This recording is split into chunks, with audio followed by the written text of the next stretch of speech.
Good afternoon, everybody. It's Mary Beth Noble from the Upstairs Art Space. I'd like to welcome you to another one of our artist talks.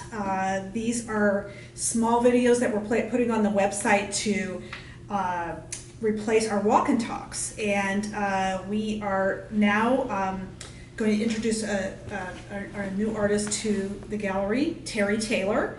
His show is Postcard Artifacts. And we're really excited about this show because it's such a regional show. The work is all about the area here.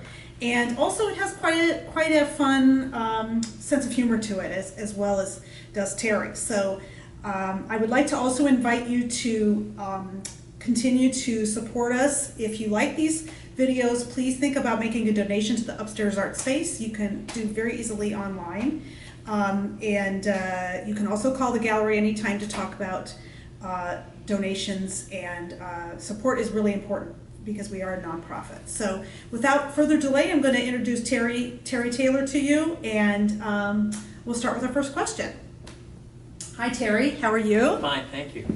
Welcome to doing the artist talk. The first thing I would like to talk about with your pieces is everything in this show is made out of postcards. Is that correct? That's correct. So one of the things that's come up with the audience that comes in is these larger pieces that you have right to your right. They are ginormous postcards. So tell us about them and where do they come from and how do you get them? Well, they are actually printed on the back. It says giant postcard. This was an iteration of postcards that were made in the 50s at some point. They're just larger examples of some of the smaller postcards, like this little postcard.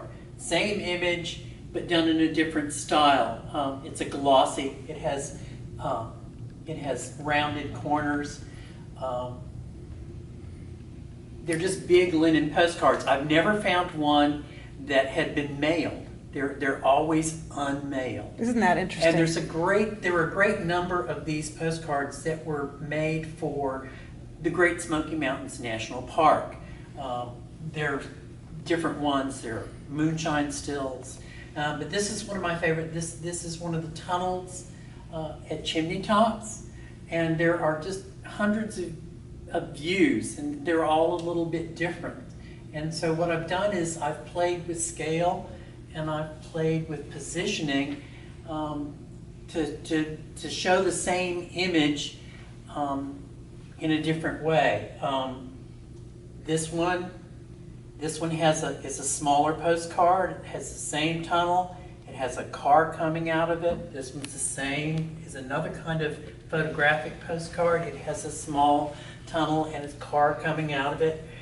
And these guys are a pack of motorcyclists. I have this one set of children's encyclopedias, and I found this little red-pink motorcycle, and there were 4 of them, so I cut them all out and made this pack of motorcyclists, which, if you've driven through the Smokies any time in the last year or two, there are always packs of motorcyclists driving on the road. Well, that was my next question, because I've been lucky enough to spend some time up in the Blue Ridge Parkway just for the days off, and there is a big contingent of Harley-Davidson cruisers. Right. So when I saw that, I thought that must be a comment on that. That's exactly what it was, and I love those motorcyclists. And this grouping of 4 has been all purchased by one collector, because I think they were noticing this idea of repetition that you do, and you're using the same card or the same image